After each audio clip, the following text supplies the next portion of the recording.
मेरा नाम मंजू ओदिच है। मैं राजस्थान जिला, अगर जिनके पत्र पढ़ रहे हैं अगर बैठे हो तो आ सकते हैं। मेरा नाम मंजू ओदिच है। मैं राजस्थान जिला उदयपुर से रहती हूँ। मेरी उम्र 38 साल की है। मेरी माता ने मुझे आपके बारे में बोला। सीहोर वाले महाराज प्रदीप मिश्रा जी जो कथा में बताते हैं, वो जो उपाय बताएं, उपाय कर, तेरी सारी मनोकामना पूरी होगी। पशुपतिनाथ व्रत, महादेव का व्रत कर, तेरी सारी इच्छा पूरी होगी। मेरी एक पड़ोसी ने भी मुझे बोला, मेरी माता ने भी मुझे वीडियो बताए और व्रत करने का संकल्प मैंने ले लिया। आदरणीय गुरुदेव, मैंने आपके बताए अनुसार पशुपतिनाथ का व्रत किया। फिर जो मैंने 2009 से मैं कई परीक्षाएं दे चुकी थी पर उसमें मुझे सफलता नहीं मिल रही थी। 2022 में पहली बार आपकी कथा पर विश्वास कर कर, पशुपति व्रत कर कर, कथा के पंडाल में बैठकर कथा सुनी और बाबा की कृपा से, आज शिव जी की कृपा से मैं माइंस अधिकारी के पद पर नियुक्त हो गई। मैं बाबा को धन्यवाद देने के लिए आई हूं कि मेरी गवर्नमेंट जॉब लग गई। मैं शिव को प्रणाम करने की, ये शिव भक्ति है।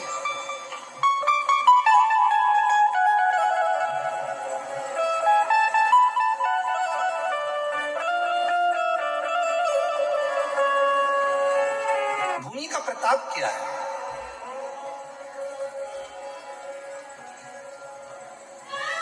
कितना प्रबल प्रताप होगा भूमि का, जरा विचार करिए।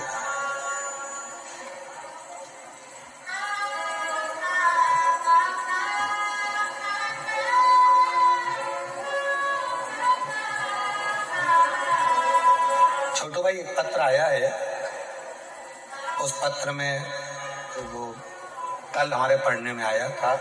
हम ढूंढेंगे तो समय लगेगा, पत्र बहुत सारे। तो उस पत्र में एक बड़ी सुंदर बात लिखी थी सूरत कथा की। कहा, गुरुजी, ये सूरत में जो कथा चल रही है 2026 की जनवरी महीने में, पहली कथा 2026 की है। इस कथा का उत्साह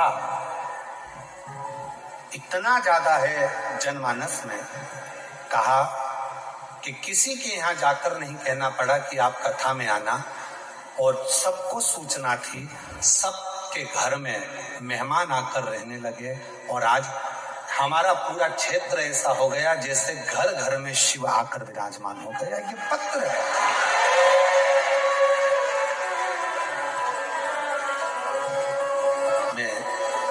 साधुवाद देता हूँ सेंगर जी आपको भी, मैं साधुवाद देता हूँ मिश्रा जी आपको भी, छोटू भाई आपको भी, और महाराज जी लड्डू गोपाल गौशाला के स्वामी जी को भी धन्यवाद देता हूँ।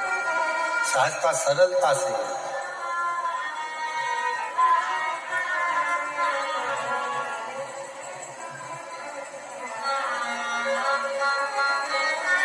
और महाराज जब हृदय से शिव भक्ति का जब हम स्मरण करते हैं तो वो सुख हमें मिलता जरूर है, मिलता है। गजासुर ने कहा, क्या मुझे आप दर्शन दे रहे हो इतनी जल्दी, आप क्या शिव? हाँ, तो मैंने तो सुना था कि आपको आने में बहुत समय लगता है, आप इतनी जल्दी आते ही नहीं हो। शंकर भगवान बोले, बुलाने वाला चाहिए, मैं आ जाता हूं। कौन मना करता है कि मैं नहीं आता? मैं तो आ जाता हूं।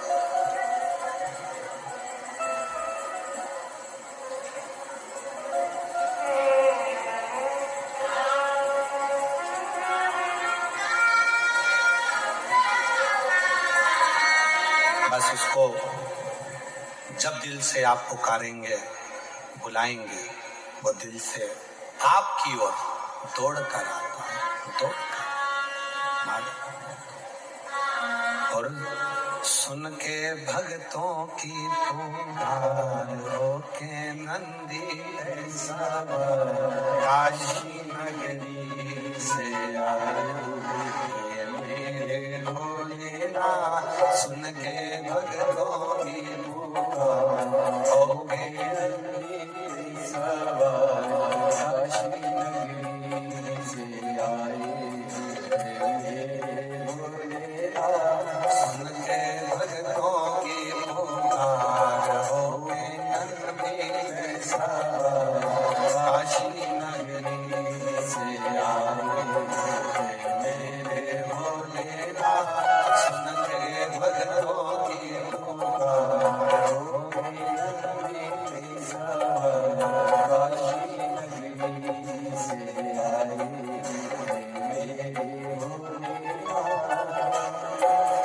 भस्मी रामाय भोला रूप जाए कैसा निराला भोले रूप सजाए भस्मी रामाय भोला रूप जाए कैसा निराला भोले रूप सजाए गली में है सरोकार होके नंदी सवार काशी नगरी से आए मेरे भोलेनाथ गले में है सरोकार होके नंदी सवार काशी नगरी से आए मेरे भोलेनाथ होके नंदों की पुकार होके नंदी सवार काशी नगरी से आए मेरे भोलेनाथ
गजशाला पहले भोले जटाओं में गंगा चम चम चमके काहे माथे पे चंदा गजशाला पहले भोले जटाओं में गंगा चम चम चमके काहे माथे पे चंदा गजशाला पहले भोले जटाओं में गंगा चम चम चमके काहे माथे पे चंदा गजशाला पहले भोले जटाओं में गंगा चम चम चमके काहे माथे पे चंदा ओ गौरा मैया करे सिवा होके नंदी सवार काशी नगरी से आए मेरे भोलेनाथ मैया करे सिवा होके नंदी सवार काशी नगरी से आए मेरे भोलेनाथ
नगरी से आए मेरे भोलेनाथ सुन के भक्तों की पुकार होके नगरी सहाय काशी नगरी से आए मेरे भोलेनाथ सुन के भक्तों की पुकार होके नगरी सहाय काशी नगरी से आए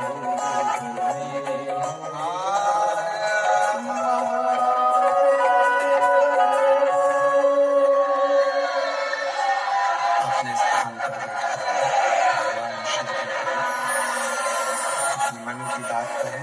बाबा को अपने मन का भाव करें। शिव जी को अपने मन का भाव कहकर प्रार्थना कर जहाँ जगह मिले वहाँ बैठकर बाबा को अपने मन का भाव करिए, प्रार्थना करिए, निवेदन करिए।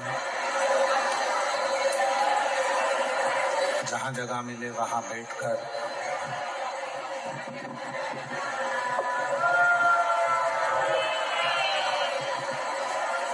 शिव जी को अपने मन का भाव कहें। ये कथा जो सूरत में चल रही है 10 जनवरी को विराम हो जाएगी। 16 जनवरी से 22 जनवरी तक 1 बजे से 4 बजे तक लिटरेसी ग्राउंड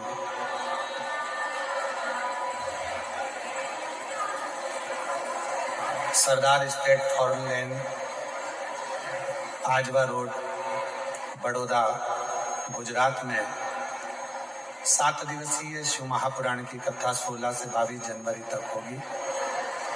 फिर कथा 27 जनवरी से 31 जनवरी तक प्रयागराज की पवित्र धरा पर त्रिवेणी संगम में माघ मेले में 5 दिवसीय शिव महापुराण की कथा होगी सतुआ बाबा शिविर पर। उसके बाद में फिर कथा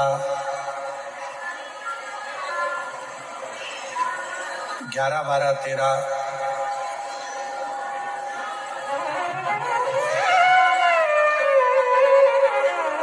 डबरा मध्य प्रदेश में रहेगी 3 दिवसीय शिव महापुराण कथा। फिर 14 से 20 फरवरी रुद्राक्ष महोत्सव कुबरेश्वर धाम सीहोर में रहेगा।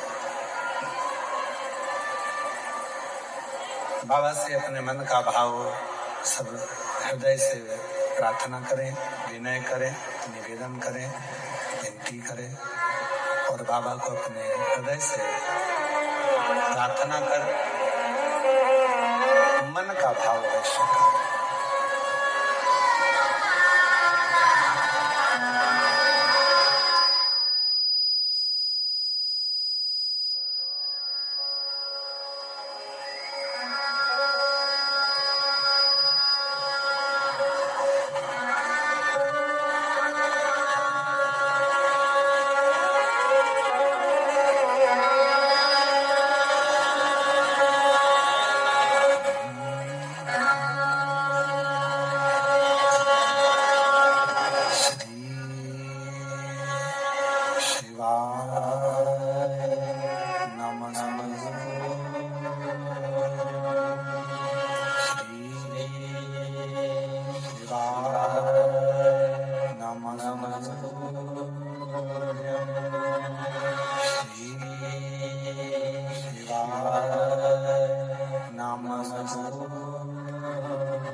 नमः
शमशान वासी हमारा, शमशान वासी हमारा, होना सब दुख होना सब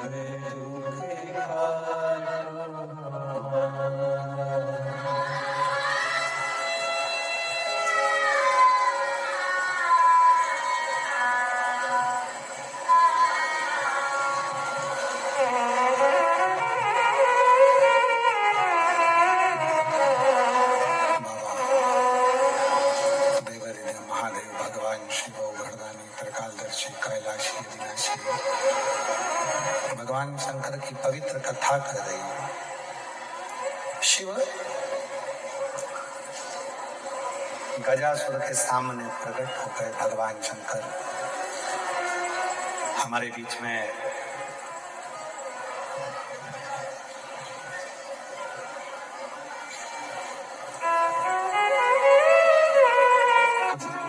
राधे, बड़े ही हर्ष का विषय है। ये हमारा हम सभी का सौभाग्य है, हमारे बीच में संतों का आगमन हुआ है।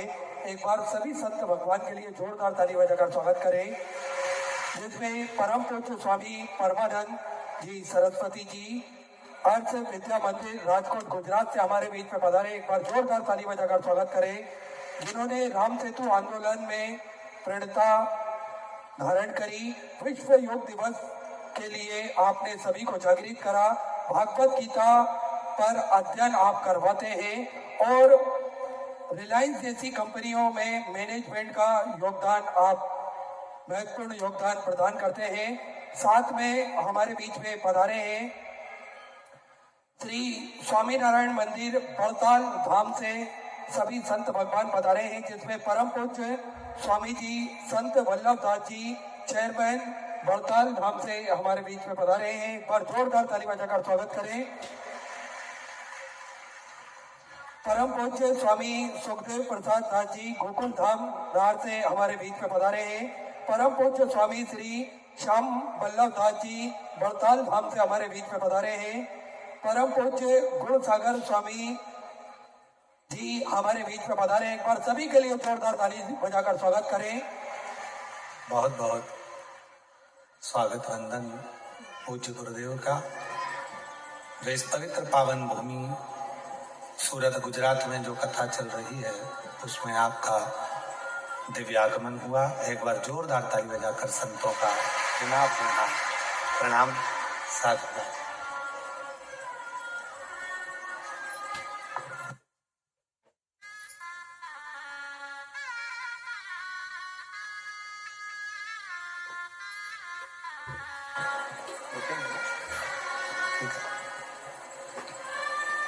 गजासुर की कथा करी महाराज। हाथी का मुख है और शरीर असुर का मनुष्य का देह बना हुआ। पर देवदेव महादेव से प्रार्थना कर रहे कि आप आ तो गए, यहाँ पहुंच गए, पर मुझे नहीं लगता कि आप शिव हो।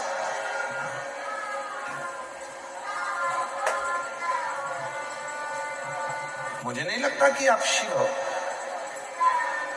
इतने समय से मैं पुकार रहा हूं, इतने समय से मैं आवाज लगा रहा हूं, पर आप इतनी जल्दी। मैंने सारे देवताओं की आराधना करी, ब्रह्मा जी की आराधना करी, भगवान नारायण की आराधना करी, इंद्र की आराधना करी, गरुण वरुण सबकी आराधना करी, पर आए नहीं। और आप इतनी जल्दी आ गए, ये थोड़ा विचारणीय है, सोचनीय है। कैसे आना हुआ? शिव जी बोले कि आपने साधना करी है, तप करा है, और ऐसा नहीं है कि मैं जल्दी नहीं पहुंचता। शिव महापुराण की कथा कहती है, भगवान शंकर कहते हैं कि मुझे केवल हृदय से भाव से जो पुकार लेता है मैं तुरंत पहुंच जाता हूं। अजय तुरंत पहुंच जाता हूं।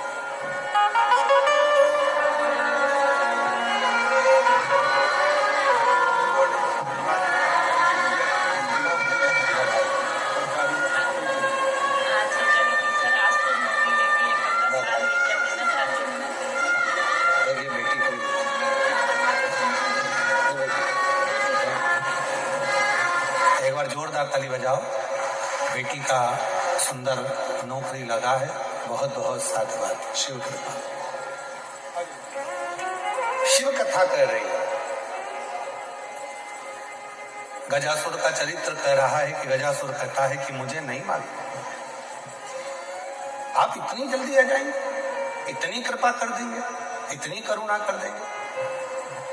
और फिर निवेदन है मेरी जीजियों से, मेरे सूरत के जीजाओं से, बेटियों से, बेटाओं से, मुझे बुजुर्ग माँ बाप से मैं निवेदन करूं, शंकर भगवान को रिझाने के लिए बहुत आडंबर या दिखावा या बहुत अन्य चीजों की जरूरत नहीं है। शंकर भगवान को रिझाने के लिए तो तुम्हारा एक लोटा जल सारी समस्या का, केवल एक लोटा जल यदि शिव जी को चढ़ जाएगा, भगवान शंकर को यदि एक लोटा जल चढ़ गया तो शिव रीझ जाते हैं, भगवान शंकर प्रसन्न हो जाते हैं।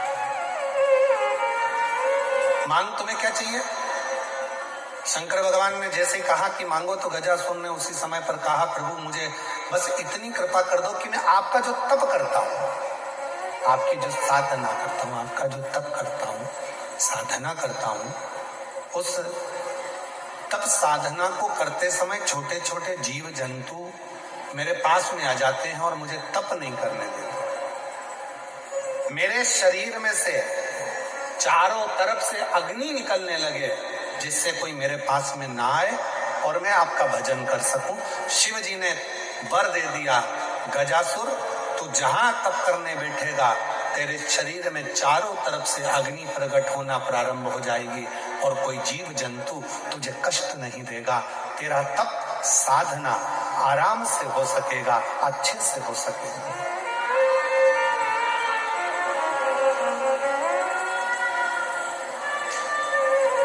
आप लोग व्रत करते हो? बोलो तो जम के। कोई सा भी करते हो? हफ्ते में, महीने में, 15 दिन में, 20 दिन में, 6 महीने में, साल भर में, कभी तो करते होगे। करते हो? तुम करते हो पक्के में? पर शिव पुराण तो कहती है कि मनुष्य में इतनी सामर्थ्यता ही नहीं है कि वो व्रत कर सके।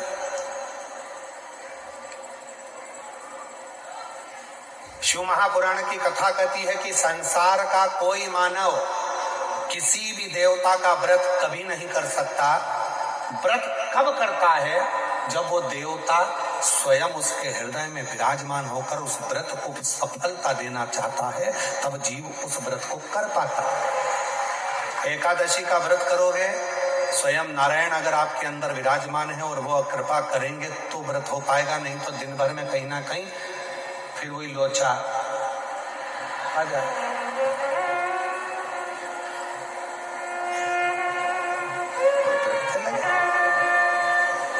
पशुपति व्रत कर रहे हो?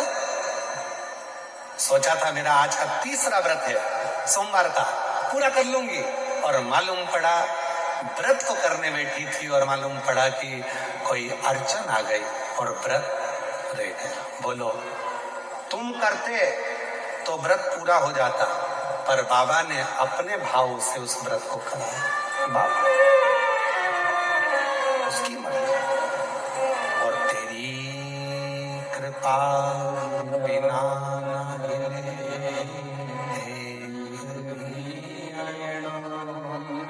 ले श्वास तेरी कृपा से तनु तनु, बखान क्या करूं मैं रामा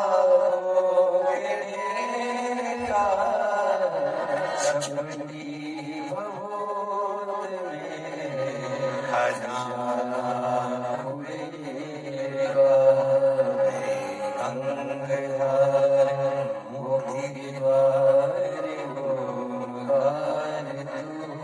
ओंकार तू, ओंकार तू, आयुष हरि शंभुकार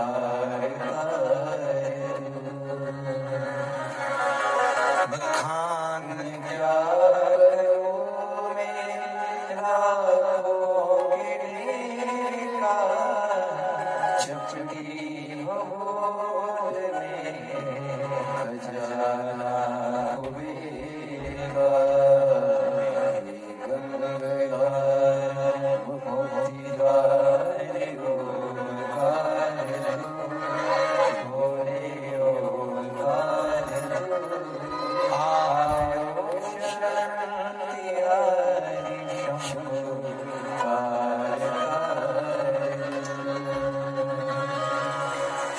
क्या कह रहे, हमारे बीच में संतों का आगमन हुआ है।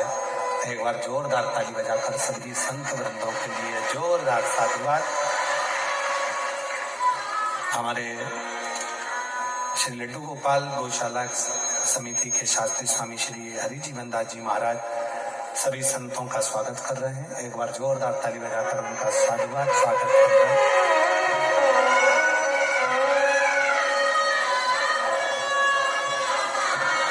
सभी संत भगवान व्यासपीठ का पूजन करते हुए सभी संत भगवान आमंत्रित हैं।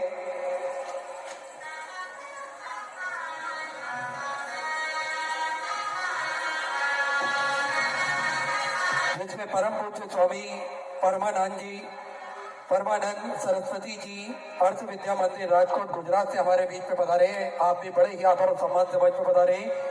स्वामी श्री नारायण मंदिर पड़ताल धाम से परम पूज्य स्वामी संत वल्लभदास जी चेयरमैन बड़ताल धाम से हमारे बीच में पधारे। परम पूज्य स्वामी श्री जयप्रकाश दास जी कोटरी श्री बड़ताल धाम से परम पूज्य स्वामी सुखदेव प्रसाद दास जी गोकुल धाम से, साथ में पूज्य विश्व मंगल स्वामी जी, पूज्य हरि कृष्ण स्वामी जी, पूज्य सुख स्वरूप स्वामी जी, पूज्य मुक्त स्वरूप स्वामी जी, पूज्य दिव्य प्रकाश स्वामी जी, पूज्य ज्ञान प्रकाश स्वामी जी, पूज्य रघुनंदन स्वामी जी, विलास भगत जी हमारे बीच में पधारे। एक बार सभी संतों के लिए जोरदार ताली बजाकर स्वागत करें। संतों का दर्शन निश्चित ही दुर्लभ है। अगर एक साथ इतने संतों के दर्शन हमें प्राप्त हो रहे हैं तो निश्चित ही ये हम सभी का परम सौभाग्य है। और ये शिव महापुराण की कथा जो चल रही है इसमें ये हम सभी को सौभाग्य प्राप्त हुआ है, क्योंकि भगवान भोलेनाथ का आशीर्वाद जब हमें किसी भी रूप में मिलता है तो निश्चित ही अकारण ही मेरे महादेव हम सभी पर कृपा कर देते हैं और हम सभी को बिन मांगे सब चीज मिल जाती है।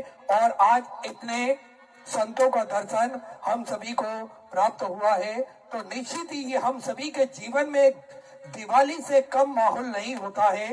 इतने संतों का दर्शन और शुभ मंगल आगमन हम सभी के बीच में हुआ है।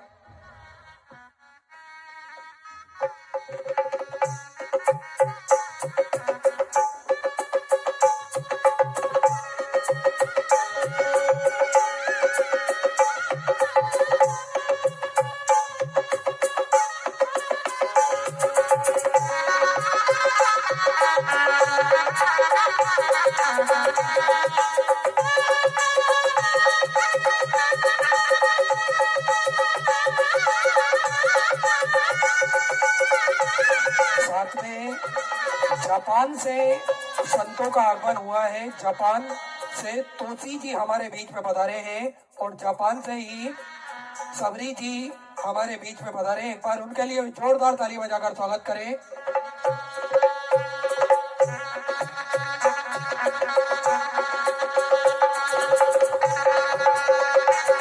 पूज्य स्वामी परमानंद सरस्वती जी का स्वागत जिग्नेश भाई जी पाटिल और छोटू भाई पाटिल जी करेंगे। निशान जी सेवक और जापान से हमारे बीच में पधारे श्री तोसी जी, इनका स्वागत भी जिग्नेश भाई पाटिल करेंगे। जापान से सौरी जी हमारे बीच में पधारी। सुमन बेन अरविंद सिंह जी छोटू भाई पाटिल इनका स्वागत करेंगे।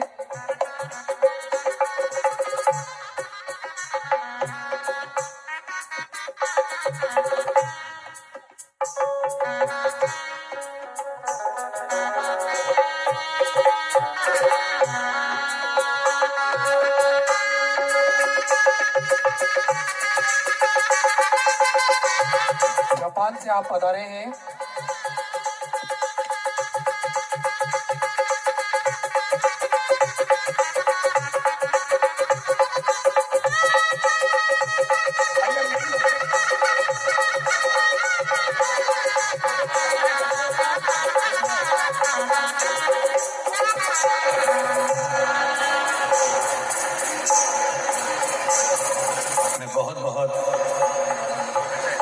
साधुवाद सभी संतों के चरणारविंद में जो इस पवित्र पावन दिव्य शिव महापुराण की कथा में पधारे।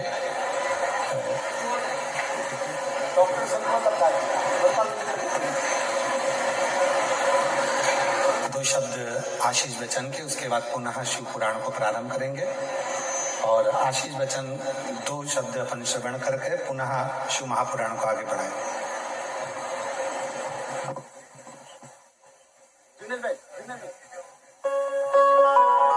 बोलिए श्री बालकृष्ण लाल की, बोलिए श्री बालकृष्ण लाल की।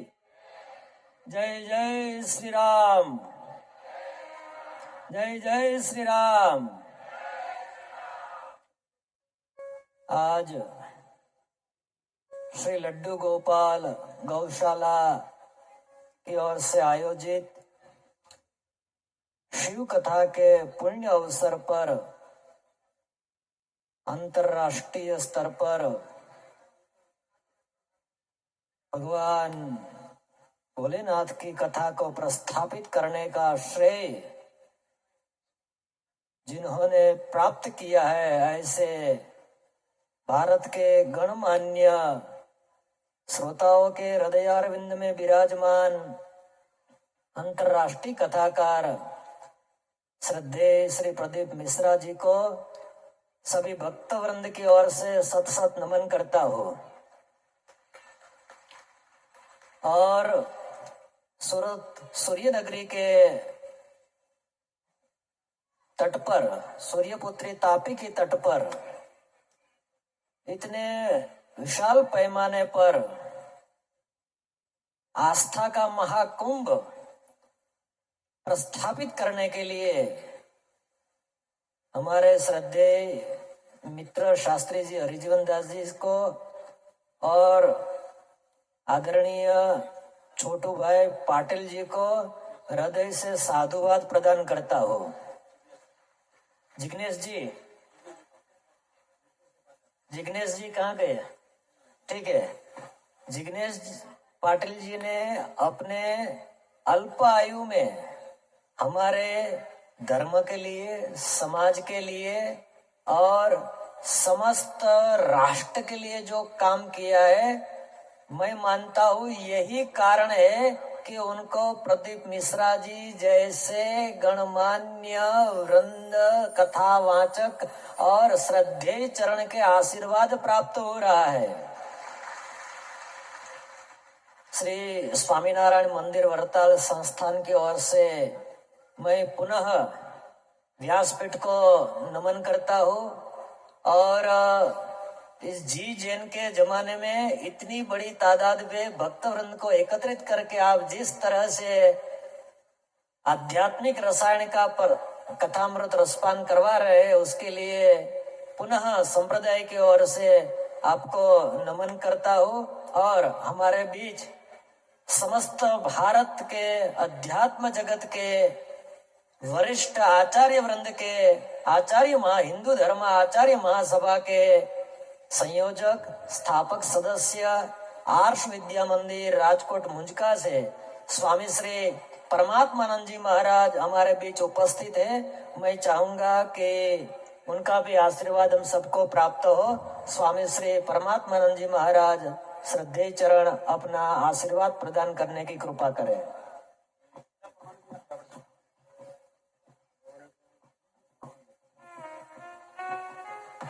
दो शब्द में स्वामी जी का आशीर्वाद लेकर पुनः शिव पुराण को आगे बढ़ाएंगे।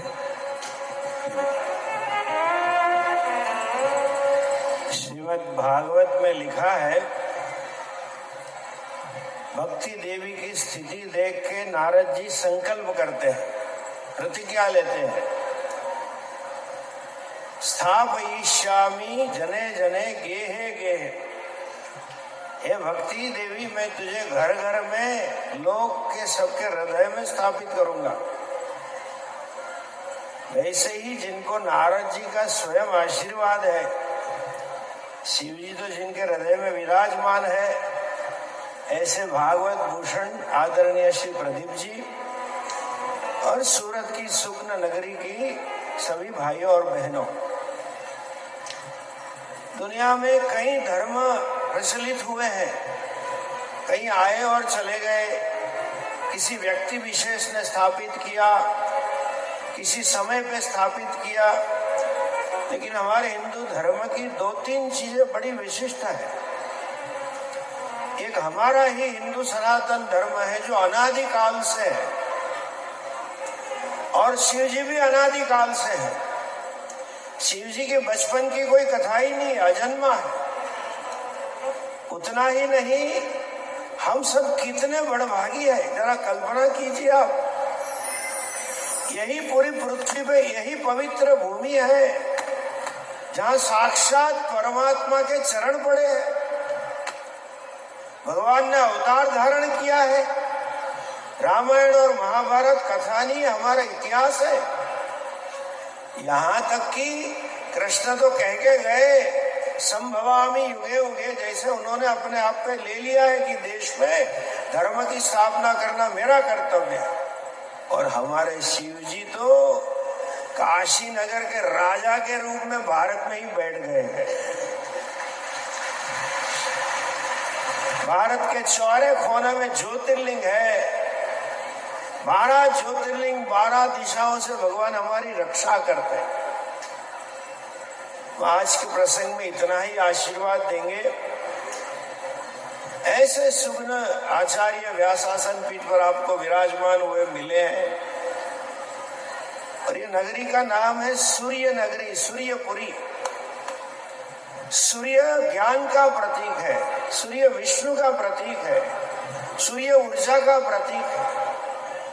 एक कथा के फलस्वरूप सूरत से ही ऊर्जा प्रसारित हो पूरा भारत में, और हम विश्व गुरु बनने की ओर चल पड़े। ये हम चाहेंगे। और एक चीज हमें सीखनी है शिव जी से। आप शिव जी का परिवार देखें तो परस्पर विरोधाभास से भरा हुआ है। गणपति जी चूहे के ऊपर बैठे हैं, शिव जी गले में सांप लेके बैठे हैं, सांप चूहा खा जाएगा। कार्तिकेय जी मयूर पे बैठे हैं, मयूर सांप को खा जाएगा, और मयूर को बाघ माता जी का खा जाएगा। लेकिन सभी चारों समरसता से जी रहे हैं। चारों एक दूसरे के दुश्मन होने पर भी भगवान की सन्निधि में प्रेम से जी रहे हैं। जब आपके जीवन में शिव जी पधारेंगे तो समाज में समरसता होगी। समाज को हमें समरस बनाए। विषमता तो नैरेटिव से खड़ी की गई है। और दूसरा जो आज एक नया निकला है, आज पता नहीं क्यों विश्व को बाजार के रूप में देखा जाता है। लोग बोलते हैं India is a big market.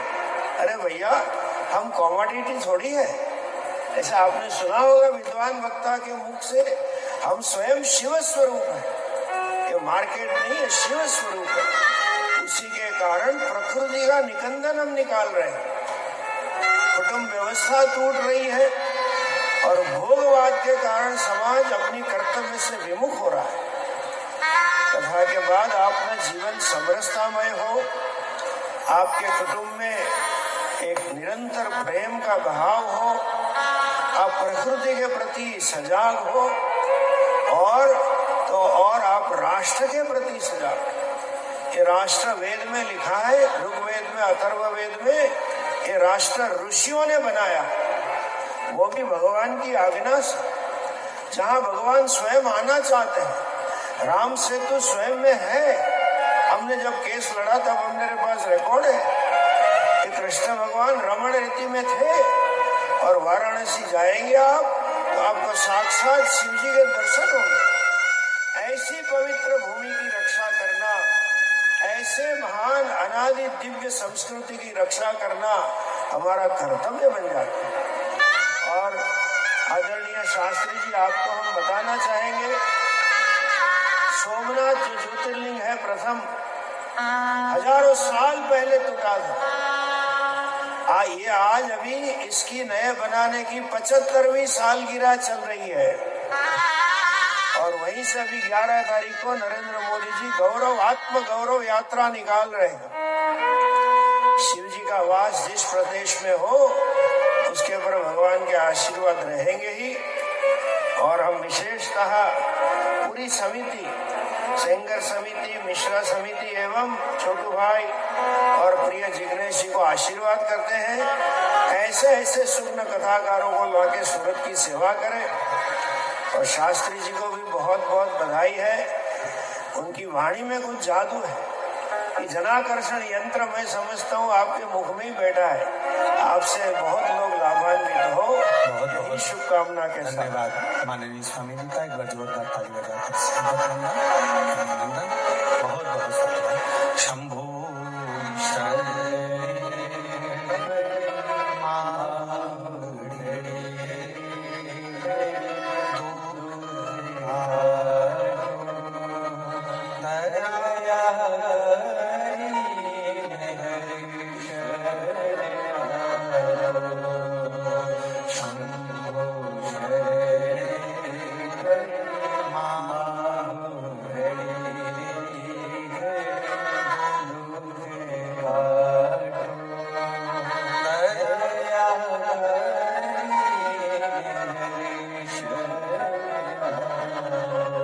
Gajasur की कथा चल रही है, भगवान शिव की अविरल भक्ति की कथा। जिस शिव महापुराण की कथा को आप श्रवण करने के लिए आए हैं, उसमें भगवान स्वयं करुणा कैसे करते हैं वो कथा यहाँ चल रही है। मांग ले तुझे क्या चाहिए। गजासुर ने कहा मैं जब तप करता हूँ, साधना करता हूँ तो चारों तरफ से जीव मुझे परेशान करते हैं, तो मेरे शरीर से अग्नि निकले, मेरे शरीर से अग्नि निकले। देखो, एक है दुर्वा, एक है बेलपत्र और दूसरा है पहले नंबर पर दुर्वा, दूसरे नंबर पर बेलपत्र, तीसरे नंबर पर कनेर का फूल।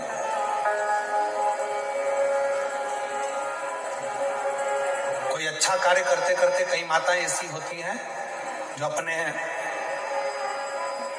प्रेम करती है परिवार से, ऐसा नहीं कि नहीं करते, स्नेह करते हैं। कई पुरुष भी ऐसे, परिवार से बहुत प्रेम होता है, स्नेह होता है, पर अंदर कहीं ना कहीं ऐसा लगता है मेरा बेटा वहां जा रहा है, कुछ गलत ना हो जाए।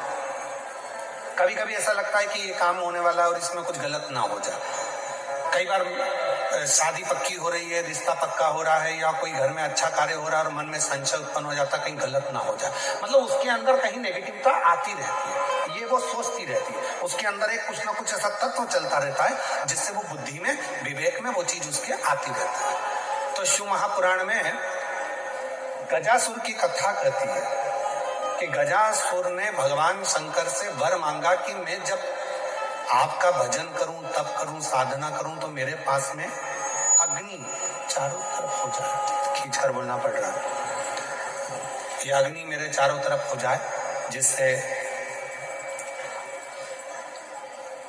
मैं आपका तप, आपकी साधना अच्छे से कर सकूं। दिले कम कर कर गला खींचना पड़ रहा है बोलने में। मैं आपका तप, आपकी साधना आराम से कर सकूं। शिव जी ने वर दे दिया, जब तुम तप करने के लिए बैठोगे, साधना करने बैठोगे, भजन करने बैठोगे, तब तुम्हारे चारों तरफ अग्नि प्रकट हो जाएगी। जिन माताओं को, जिन भाइयों को, जिन बेटियों को, जिन बेटाओं को, जिन मेरी बुजुर्ग माँ बाप को ऐसा लगता है, अंदर से ऐसा महसूस होता है कि कुछ गलत होने वाला है, कल कुछ गलत होने वाला है, मेरे पति के साथ ये गलत होने वाला है, मेरे बेटे के साथ ये गलत होने वाला है, या मेरे साथ कुछ गलत होने वाला है, जिसकी बुद्धि में केवल नेगेटिवता चलती रहती है, उसको 3 चीजें शंकर भगवान को प्रदोष के दिन अवश्य चढ़ाना चाहिए। क्या क्या चीज? पहले नंबर पर जम के बोलो दुर्वा, दूसरे नंबर पर बेलपत्र और तीसरे नंबर पर कनेर का फूल। और यदि ऐसा महसूस हो रहा है कि मेरे को स्वप्न भी गड़बड़ा रहे हैं, स्वप्न भी गलत आ रहे हैं, तो मेरा निवेदन रहेगा जो दुर्वा आपने शिव जी को चढ़ाई है उस दुर्वा को उठाकर लेकर आ जाना है और प्रदोष काल में, प्रदोष के समय पर उस दुर्वा को चबा चबा कर खा लेना है। जिसकी बुद्धि में गलत चीजें आती रहती हैं, गलत विचार आता रहता है, गंदा गंदा कुछ भाव ऐसा प्रकट होने लगता है, मन पूजन में नहीं लगता, साधना में नहीं लगता, आराधना में नहीं लगता, पूजन करने बैठे हैं तो भी हमारा गलत विचार आ रहा है, साधना करने में भी गलत विचार आ रहे हैं, पूजन में गलत सोच आ रही है, गलत विचार आ रहे हैं, तो उनको वो दुर्वा जो शिव जी को समर्पित करी है, बेलपत्र जो शंकर भगवान को समर्पित करी है, कनेर का पुष्प जो शंकर भगवान को समर्पित करा है, उसमें से मात्र एक दुर्वा आप उठाकर ले आओ और प्रदोष काल में उसको प्रदोष के दिन चबा चबा कर खा लीजिए। फिर कभी जिंदगी में कभी गलत विचार, गलत सोच और गलत दृष्टि नहीं जाएगी और आपका ध्यान केंद्रित शिव की ओर। शंभो शंभो शंभो शंभो, भगवान शंकर की ओर केंद्रित रहे। चारों तरफ अग्नि लग गई, चार अब गजासुर ने वापिस तप करना प्रारंभ करा और गजासुर ने वापिस तप करना प्रारंभ कर दिया, तप साधना वापिस प्रारंभ कर दिया। भगवान भोलेनाथ फिर प्रकट हो गए, शिव जी वापिस प्रकट हो गए। गजासुर मांगो तुमको क्या चाहिए, क्या दे तुमको? गजासुर ने कहा अब तो मैंने मांगने के लिए तप ही नहीं करा, अब मैंने मांगने के लिए तप नहीं करा। शंभो शंभो शंभो, अब मैंने मांगने के लिए कोई तप नहीं करा।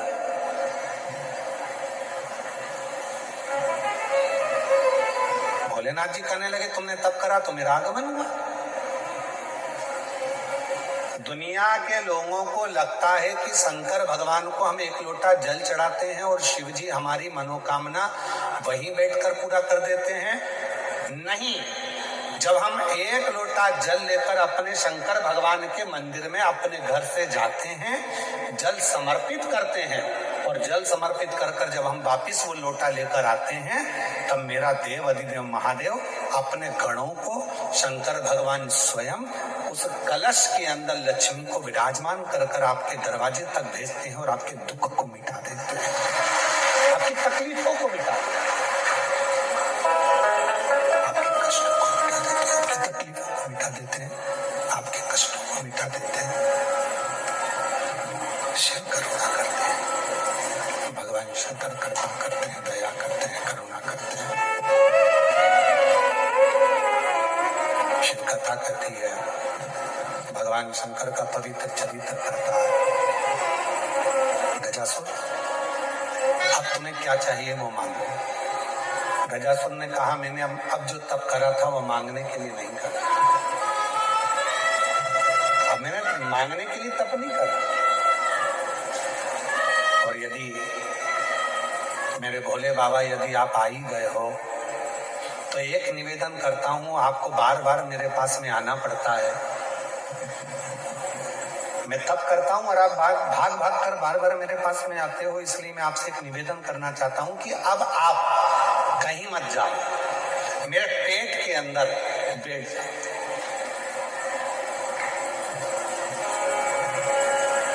मेरे पेट में आकर बैठो। शिव जी ने पूछा क्यों? गजासुर कहता है यदि आप मेरे उदर में, मेरे पेट में आकर बैठ जाओगे तो फिर दुनिया का कोई दुख, कोई तकलीफ, कोई कष्ट जिंदगी में मेरे आएगा ही नहीं और मुझे आपको बुलाना नहीं पड़ेगा, आप स्वयं मेरे उदर में विराजमान रहो, मेरे पेट में विराजमान रहो। शिव जी ने तथास्तु कह दिया, ठीक है।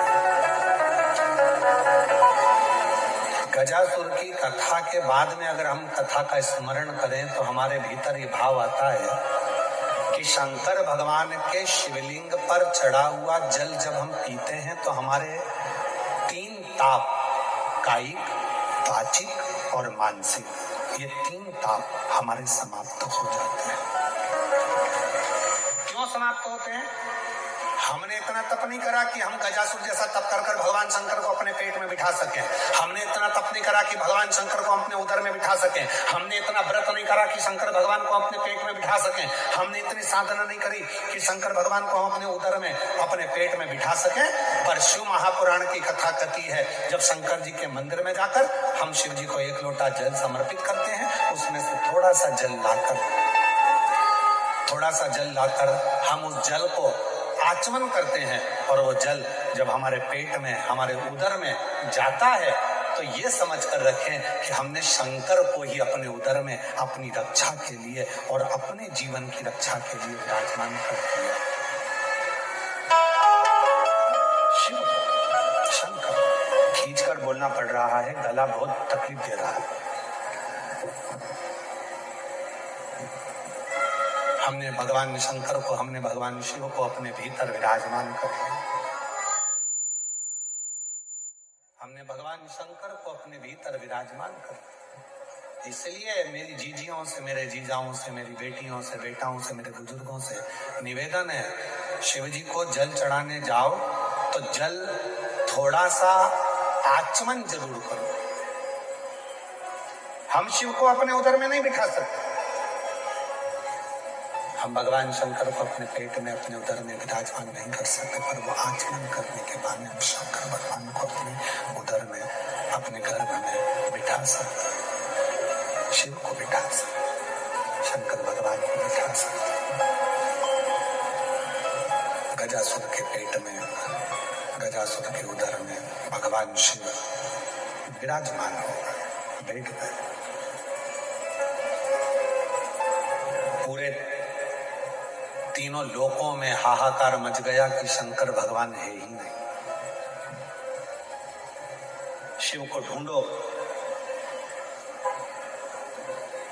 भगवान शंकर को खोजो। सब गए खोजने। आज मां जगत जननी पार्वती की आंख में से आंसू बह रहा है कि मेरे प्रभु कहां चले गए, मेरे ओघड़दानी, मेरे शंकर भगवान, मेरे शंकर कहां चले गए, मेरे शंकर गए कब। भगवान विष्णु ने माता पार्वती जी को निवेदन करा, मां आप क्रोध नहीं करना, आप क्रोध मत करना मां, मुझे मालूम है मेरे बाबा देवादिदेव महादेव कहां पर हैं। तो कहा गजासुर के पेट में भगवान शंकर विराजमान, गजासुर के पेट के अंदर बैठे, उदर में बैठे। पार्वती जी ने कहा तो फिर वो मिलेंगे कैसे प्राप्त होंगे, उनको मैं पाऊंगी कैसे, उनको प्राप्त कैसे करूंगी, वो मिलेंगे कैसे मुझको, उनको मैं प्राप्त कैसे करूंगी, मिलूंगी कैसे मैं। भगवान नारायण ने कहा कि आप चिंता मत करो, उनको मैं लेकर आऊंगा। भगवान नारायण ने नंदी को बुलाया और नंदी को बुलाकर भगवान विष्णु जी ने 3 दिन तक नंदी को पूरी ट्रेनिंग दी नाचने की। और नाचने की ट्रेनिंग इसलिए दी कि मैं तुझे नचाते नचाते लेकर जाऊंगा मदारी का रूप रखकर, और गजासुर के राज्य में पहुंचकर तुम अच्छा नृत्य दिखाना, तो वहां के लोग जाकर गजासुर को सूचना देंगे, और गजासुर के पास जब अपन पहुंचेंगे, गजासुर के सामने तुम नृत्य करना, और गजासुर जब प्रसन्न हो जाएगा तब गजासुर से अपन शंकर जी को मांग लेंगे। नंदी प्रसन्न हो गया, इससे अच्छा काम और क्या हो सकता है। ठीक है प्रभु, आप तैयारी करो।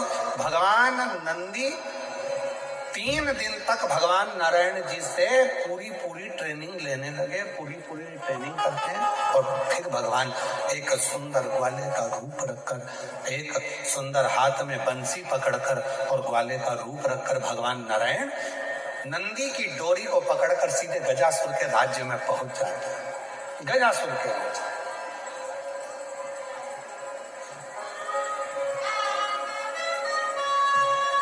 महाराज, आज भी नियम है, अगर किसी लड़का लड़की का शादी होने के बाद अगर तलाक हो रहा है,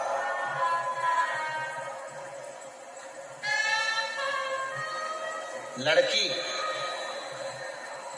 और लड़के का यदि तलाक हो रहा है और दोनों का अगर कहीं ना कहीं थोड़ा बहुत भी स्नेह है, और उसमें से अगर दो में से कोई एक ने भी ठान लिया कि मुझे तलाक नहीं चाहिए, मेरी धर्मपत्नी के साथ मुझे रहना है, या पत्नी ने ठान लिया कि मुझे मेरे पति के साथ रहना है, मुझे तलाक नहीं चाहिए, और पति तलाक लेना चाहता है किसी परिस्त्री के चक्कर में, किसी दूसरे के कहने पर, परिवार के कहने पर, या लड़की तलाक लेना चाहती है किसी दूसरे के चक्कर में, किसी परिवार के कहने पर या किसी अन्य व्यक्ति के कहने पर, और वो नहीं चाहता कि तलाक हो, लड़की नहीं चाहती कि तलाक हो, तो आज भी एक नियम है महाराज जी, आप अगर कर देखेंगे, आपके अगर कोई परिचित में अगर किसी का तलाक हो रहा है, छूट रहा है, संबंध खत्म हो रहा है, तो आज भी महाराज श्री हरि और हर इन दोनों का साझा कर यदि नंदी से लेकर भगवान शंकर के शिवलिंग तक, नंदी से लेकर भगवान शंकर के शिवलिंग तक एक मौली, मौली को आप लोग क्या कहते हैं गुजरात में? वो मौली जो हाथ में बांधते हैं उसको क्या बोलते हैं गुजरात में? नाड़ा, लच्छा, मौली, जो लाल पीला धागा होता है ना जिसको हाथ में बांधते हैं पूजन के टाइम पर, तो वो लच्छा, वो नाड़ा, वो मौली जो है वो जो बांधने वाला है, नंदी का जो एक चरण खड़ा हुआ, बाकी का चरण एक आगे का नीचे दबा हुआ, पीछे का चरण भी दबा है, पर एक नंदी का चरण ऊपर है, उस चरण से लेकर भगवान शंकर के शिवलिंग तक एक सूत्र को बांधा जाए, और उस सूत्र को 7 जगह पर बेलपत्र रखकर उठा लिया जाए, और उठाने के बाद में किसी भी बेलपत्र के वृक्ष के नीचे वो 7 बेलपत्र समर्पित कर वो धागा लेकर 7 परिक्रमा अगर बेलपत्र की करी जाए, और जिससे संबंध टूट रहा है उसी से वापिस प्रेम बढ़ाया जाए, तो वो स्मरण कर अगर 7 परिक्रमा उस धागे के साथ में कर हाथ में अगर बांधा जाए, तो कितना भी दम लगा ले कोई व्यक्ति तलाक हो ही नहीं सकता। स्नेह बढ़ेगा ही, प्रेम बढ़ेगा ही, वो टूट नहीं सकता, उसको तोड़ा नहीं जा सकता। पर उसमें एक काम आपका भी चाहिए, आपकी वात्सल्यता, आपका प्रेम, आपकी करुणा और आपकी अच्छी सोच, अच्छे विचार, ये सब तो होगा, और साथ में अच्छे विचार होंगे, अच्छी सोच होगी, अच्छी करुणा होगी, अच्छी वात्सल्यता होगी, अच्छा स्नेह होगा, अच्छा प्रेम होगा, अच्छा मन होगा, तो ही तो सब श्रेष्ठ होगा, तभी तो श्रेष्ठ होगा। स्नेह को बढ़ाए, प्रेम को बढ़ाए। शिव कथा कह रहे हैं, आप लोगों को मालूम है कि नहीं मालूम वो हमको नहीं पता, पर जब किसी शिवलिंग की प्राण प्रतिष्ठा होती है और सामने जो नंदी बैठता है, उस नंदी से शिवलिंग तक एक सूत्र जमीन के अंदर दबाया जाता है, जिसको सोमसूत्र भी कहते हैं। एक सोने का तार, चांदी का तार या तांबे का तार या पीतल का तार नंदी से लेकर शंकर भगवान के शिवलिंग तक उसको स्थापना के समय पर भूमि में उसको दबा दिया जाता है, शिव से नंदी तक के शिव नंदी। कई लोग पूछते हैं गुरुजी इस तार का इतना महत्व क्यों होता है, क्या कारण होता है कि इस तार को दबाया जाता है, इस सूत्र को लगाया जाता है, आखिर इसका इतना महत्व क्यों होता है, क्या कारण है इसका? इसका कारण केवल एक होता है कि यदि मान लो कोई व्यक्ति शंकर भगवान के शिवलिंग में जाकर जल नहीं चढ़ा पाया, कोई शंकर जी के शिवलिंग तक नहीं पहुंच पाया, और मंदिर के बाहर से भी अगर वो निकल कर चले गया और उसके मन में कोई कामना आ गई, तो वो नंदी के कानों में पड़ जाती है और नंदी उसको शंकर भगवान तक कह देते हैं और व्यक्ति का कार्य सफल होना प्रारंभ होता है। सूत्र की इतनी प्रधानता, सूत्र की इतनी महत्वता। बोल बम का नारा है, जम के बोलो जरा, बोल बम का नारा है श्री शिवाय। उस सूत्र का इतना महत्व है। अब भगवान नारायण ने नंदी को डोरी से बांध लिया। अब डोरी से बांधना कोई साधारण, शिव डोरी से बंधे है समझे, नंदी डोरी से, और ले गए। गजासुर बैठा था, पूरा आनंद के साथ में उसके पास सूचना पहुंच चुकी थी कि कोई नगर में एक मदारी आया है जिसके पास में एक बड़ा सुंदर नंदी है। वो नंदी इतना सुंदर खेल रचता है, इतना सुंदर नाचता है। गजासुर के कानों में शब्द गया, गजासुर के कानों में शब्द गया। सुनते ही गजासुर ने उस नंदी को और उस मदारी को बुलवाया। नंदी को मदारी,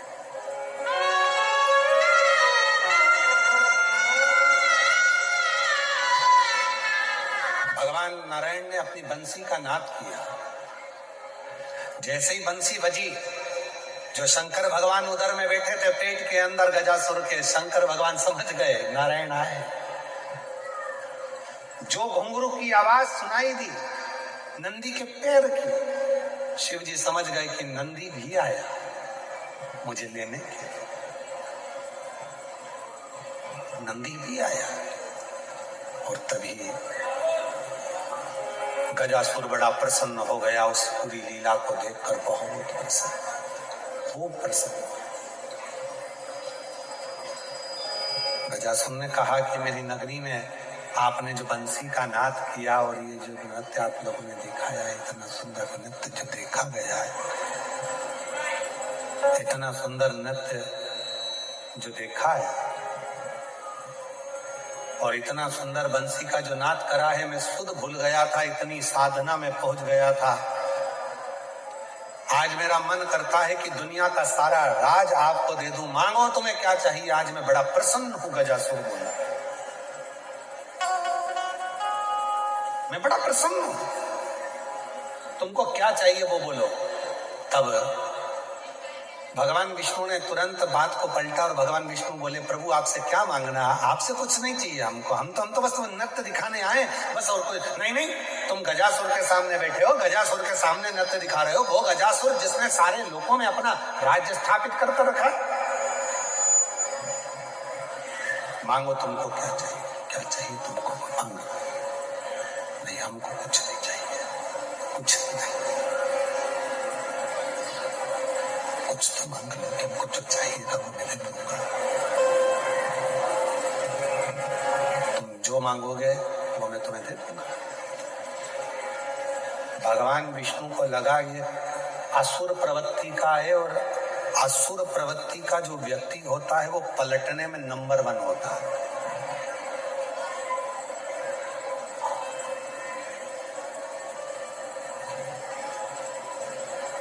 असुर प्रवृत्ति का जो व्यक्ति होता है ना, वो पलटने में नंबर 1 होता है। कई घरों में लोग ऐसे होते हैं जिनको सुंदर कांड अच्छा लगता है, और कई घरों में लोग ऐसे रहते हैं जिन्हें लंका कांड अच्छा लगता है। दोनों तरह के लोग हैं। और कई जगह पर ऐसे भी हैं कि जिनको सुंदर कांड पढ़ते कब लंका कांड चालू हो जाती मालूम ही नहीं पड़ता है।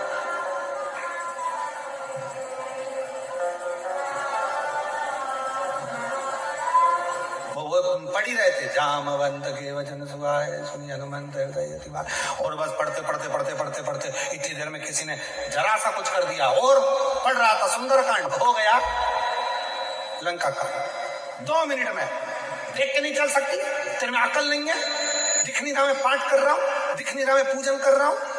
इतने में पत्नी ने हाथ जोड़कर बोला, सुंदर कांड करो ना, काहे को लंका कांड करते हो, सुंदर कांड करो। पति फिर चिल्लाकर बोला, तू मुझे ज्ञान देगी, तुम मुझे ज्ञान दे? नहीं भाई, भगवान को मालूम था कि ये पलट जल्दी जाता है। असुर प्रवृत्ति का जो व्यक्ति होता है ना, उसको पलटने में मजा होता था, तुरंत पलट जाता है। कई लोग ऐसे होते हैं जिनको आप कुछ दे देते हो और देने के बाद में लेने के लिए जाते हो, हमें तो दिया ही नहीं तुमने, हमें नहीं मालूम कि तुम्हारा कितना पैसा हमारे पास में, पलट गया। मतलब समझ लेना असुर प्रवृत्ति का निकालना कठिन है, पलट गया। नहीं,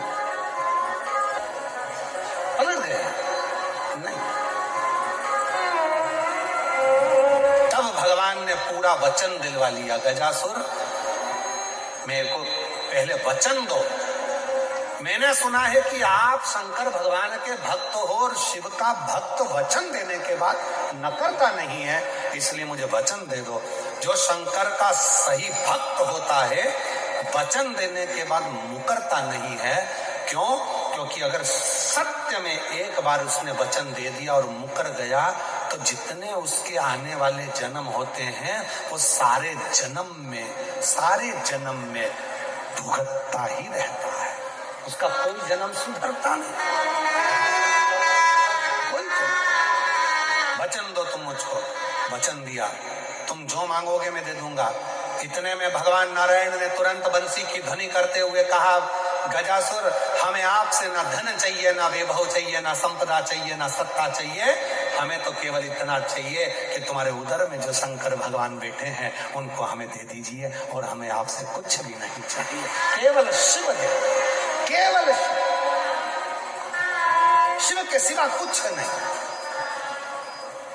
आप में से कई माताएं ऐसी भी आती हैं, कई भाई लोग ऐसे आते हैं जिनको शंकर की कथा सुनना है, शिव पुराण सुनना है, शंकर की कथा में रस्तत्व लेना है, शिव का भजन करना है। और कई माताएं पत्र लिख कर भी भेजे, महाराज जी आप कथा सुनाओ, किसी को माइक मत दिया करो। कई ऐसे भी आते हैं, मन ही नहीं लगता शिव के बिना, शंकर की भक्ति के बिना, विरल भक्ति के बिना शुद्ध नहीं पड़ता।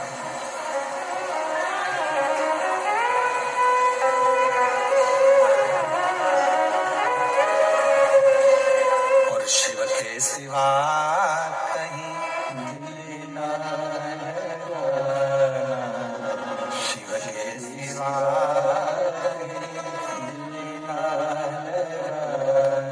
वरना पड़ेगा तुझे आंसू, वरना पड़ेगा तुझे आंसू, शिव के सिवा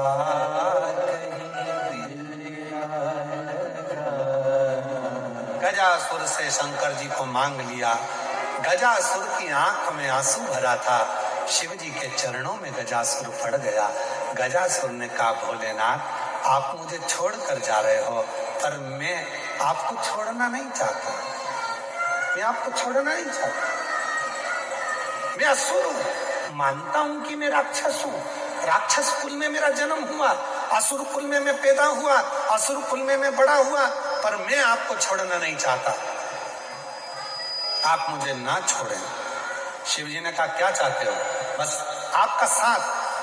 शंकर भगवान ने कहा, सुनो गजासुर, जैसे तुमने भगवान नारायण को वचन दिया और मेरा दान भगवान नारायण को कर दिया, मुझे दे दिया, उसी तरह मैं भी तुमको वचन देता हूं, मैं भी तुमको दूर नहीं करूंगा। एक दिन माता पार्वती के शरीर से जब उपटन से एक बालक जन्म लेगा विनायक, उसका सिर काट दूंगा और वो कटा हुआ सिर कहीं जाकर गिरेगा, तब गजासुर मेरे गण आएंगे और तुम्हारा हाथी का मस्तक काटकर मेरे बेटे के शरीर पर लगा देंगे, तुम मेरे साथ में जीवन पर्यंत रहो। जीवन